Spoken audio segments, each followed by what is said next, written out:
All right, let's kick off another deep dive.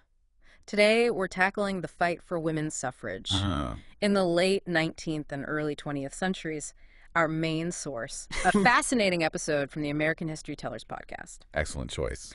Buckle up, because we're going beyond just the vote. Yeah. We're uncovering the social shifts, the strategies, the whole shebang. I love it. And Yeah. to really get this era of the fight for women's right to vote, Yeah. you got to understand the world these women were living in. You with me? Totally. It's like time travel, right? The episode sets the scene. Post-Civil War America. Right. Reconstruction's happening, Jim Crow laws are on the rise, and we see this emergence of the new woman. Right. And that new woman, educated, independent, breaking norms, she's key to understanding the context of the movement, Yeah. these women. They weren't just after a vote. They were redefining womanhood itself. Makes you think, right?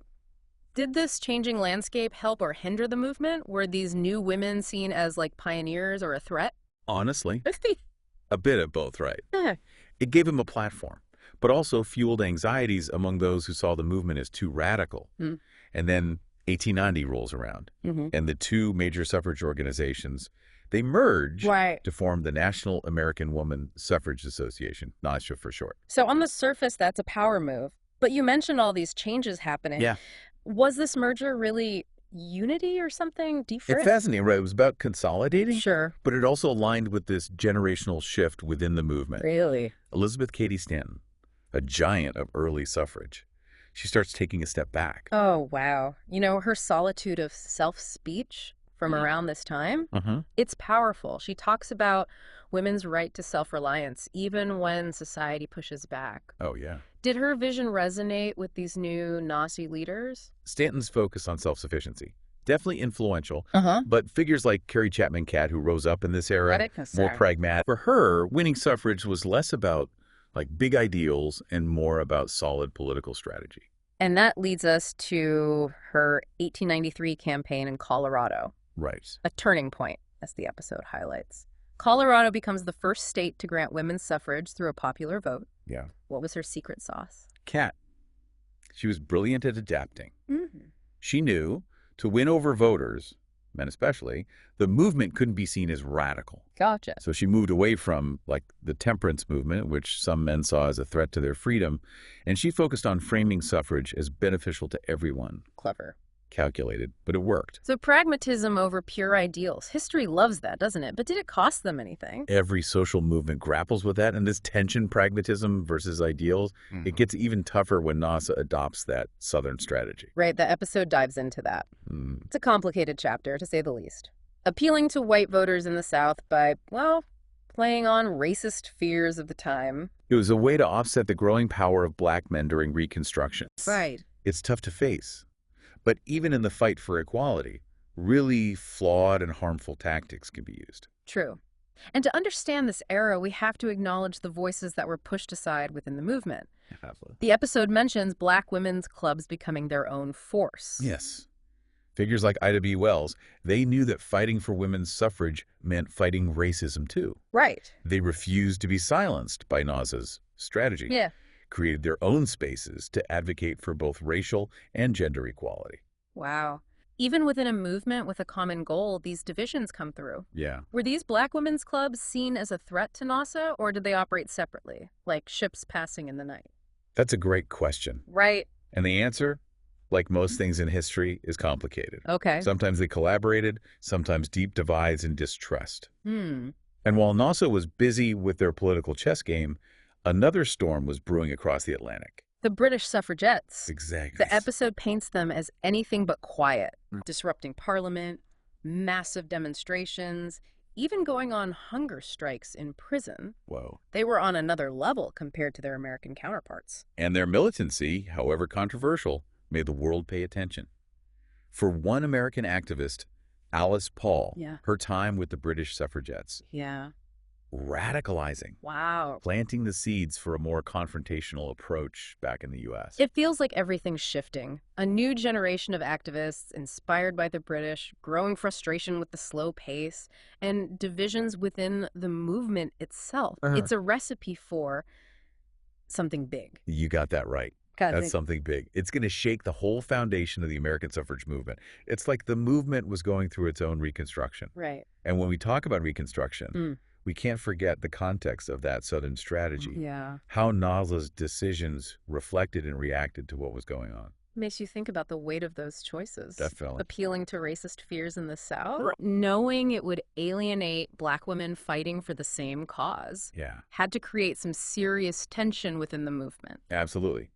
That's where Ida B. Wells and others become so important. Right. While NASA was focused on compromise, Wells and other Black suffragists built their own organizations. So you have these two parallel movements. Yeah. One focused on political strategy, the other on directly confronting injustice. Right. Did their paths ever cross? They did sometimes. Okay. But there were also big differences. Okay. NASA, with its focus on getting the vote no matter what. Right. Sometimes they dismissed the concerns of Black women, saw them as a distraction. And Black suffragists, understandably, they refused to be part of a movement that ignored their experiences. Exactly. It reminds us that even in movements with shared goals, things like race, power, strategy, they can cause serious divides. And as we move into the 20th century, we see the rise of more militant tactics inspired by those British suffragettes. Right, Alice Paul. Exactly. She saw firsthand how effective that confrontational approach could be. Yeah. And when she came back to the U.S., she brought that energy with her. The episode mentions her joining NASA, leading their congressional committee. But I bet she wasn't content with the slow, state-by-state approach. You got that right, Paul. She was a force of nature. She wanted a federal amendment, and she wasn't afraid to make some noise to get it. So you have this tension building within NASA, the old guard, playing it safe, versus this new wave demanding bolder action. It was almost a breaking point. And then in 1913, right before Wilson's inauguration, Paul organizes this huge suffrage parade in D.C. Wow. A bold move to grab attention on a national scale. And it did grab attention, right? But not always in a good way. Unfortunately, no. The episode talks about the parade being attacked, mobs, violence, and the just stood there. It was shocking. Violence, misogyny on full display. Wow. And it actually backfired on Paul's critics within NASA. Oh.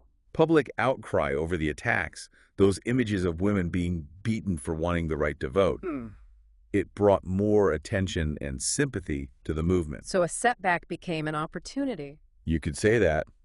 Paul was a brilliant strategist. And this solidified her as a leader, even though it deepens the divide within NASA. But even with all this momentum, a federal amendment was still a long way off. It was. Because Woodrow Wilson, even with his progressive image, Right. he wasn't exactly pro-women's suffrage. He was complicated. He supported the idea but wouldn't commit. And that frustrated Paul. Absolutely. She wanted action, not just talk. Exactly. So she takes it up a notch. What did he do? Forms her own organization, the National Woman's Party. Oh, wow. And launches those White House pickets. No way. The first time anyone had done that. Bold move. It was radical. Got a lot of criticism. Unpatriotic, disrespectful, even traitors. Wow. But they held their ground banners, criticizing Wilson for fighting for democracy abroad. Right. But denying it to women at home. And then World War I. Yeah. Changes everything. It did. A dilemma for the suffrage movement. How so? Pressure to pause their activism, be patriotic, and support the war. But they saw the hypocrisy. Of course. How could America be a symbol of freedom while denying basic rights to half its population? And Paul and her followers. Oh, they weren't backing down. They kept going. Pickets continued, even with the criticism and their treatment in prison. Appalling. What happened? Force-fed, beaten, solitary confinement. Just for wanting the right to vote? Exactly. It's astounding. It is. But it started to change public opinion. Really? People heard about their mistreatment, and the hypocrisy became impossible to ignore. So the war, the protests, the injustice, Yeah. it all built towards this feeling that change was coming. It really did. So how does it finally happen? What makes Wilson get behind the 19th Amendment? Yeah. Good question. Probably a few things. Okay. The movement was relentless. The war highlighted women's contributions. Right. And politically, he needed women voters. Makes sense.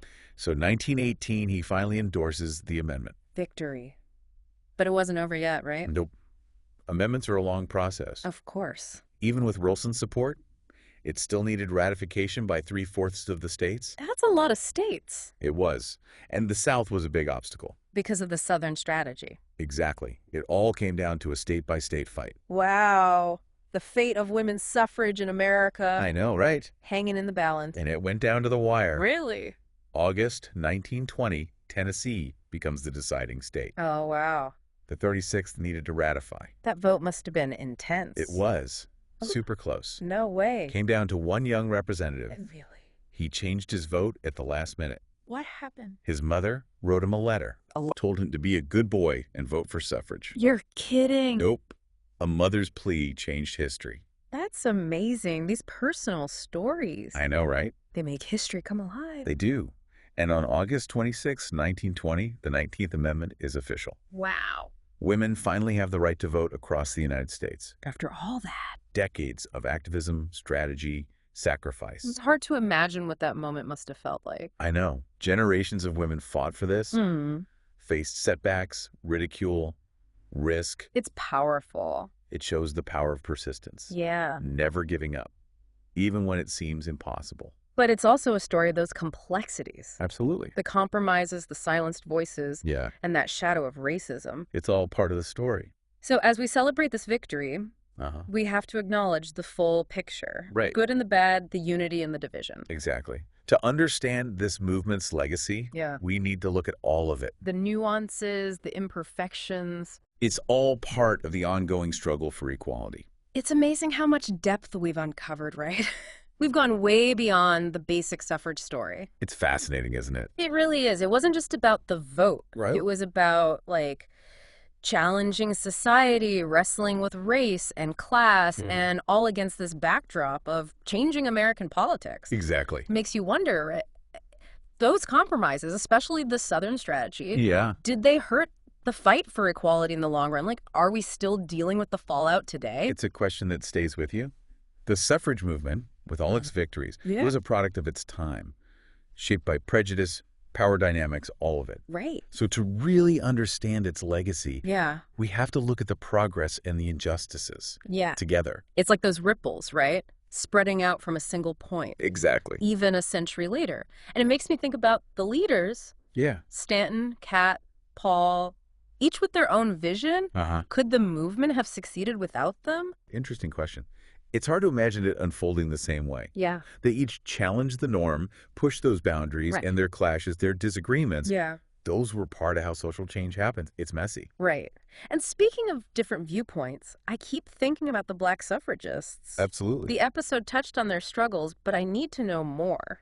It's so important to dig deeper into those stories. Yeah. Black women faced double the discrimination. Right. Fighting for both racial and gender equality. Exactly. Yeah. And in a society that denied them both. Wow. So their organizations like Ida B. Wells's Alpha Suffrage Club, they weren't just about the vote. Nope. They were about education, economic justice, empowering their communities. So it wasn't just about the ballot box. It wasn't. It was about dismantling those systems of oppression. Yes. And their fight still resonates today, reminding us that true equality means being vigilant against all forms of injustice. Yeah. The 19th Amendment, it was huge, but it was just one step on a very long journey. I feel like this deep dive has given us more questions than answers. In a good way, though, right? Oh, absolutely. It's made me want to learn more, dig into those untold stories. So important to do that. And to see how those struggles from the past connect to the challenges we're facing now. Exactly. That's the power of history. Right. It's not just about dates and names. It's about understanding the human experience. Yeah. The forces that shape our world, and the never-ending fight for justice and equality. Well said. Thanks for joining us on this journey through the fight for women's suffrage. My pleasure. We hope you found it as eye-opening as we did. Now go explore. There's so much to learn. There are countless stories out there just waiting to change the way you see the world.